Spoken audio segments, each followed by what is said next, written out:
Hi guys, welcome to my YouTube channel Antatamoto Vlog. Kung bago ka pa lang sa channel ko, please like, share and subscribe. Salamat po. Hi guys, may nakuha na tayong booking. Pala may kwenta ko guys. Sabi ng sis ko, kuya baka pwede pa adjust naman yung helmet, baka hindi magkasa sa akin. What? Yung pala yung tali, yung hit. I-adjust kasi, baka daw magkasya, baka masikip. Kasi, alam mo na, kita niyo naman guys, di ba? Ito mo, pagsakay ng motor nahihirapan siya sumakay ng motor ito, pasakayin natin. Kaso mahirap ito pa, di natin tuturuan natin kung paano sumakay ng motor. Nang sinarang successful at hindi siya mahirapan. Ayun, di ba? Ayun guys, ang tamang pagsakay sa motor. Para matuwa naman ang hero natin. Tapos sabi niya, dito raw kami na dance sa kabila.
Drop ko lang.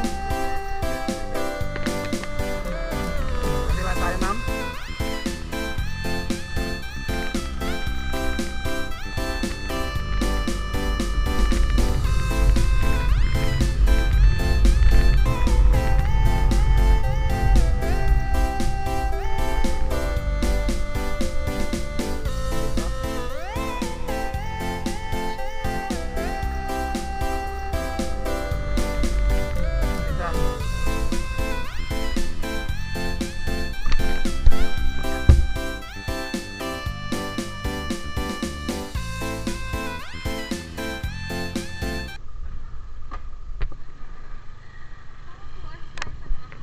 Grabe yung traffic ngayon. Parang ayaw kong paalisin sa bahay mo. Ang traffic.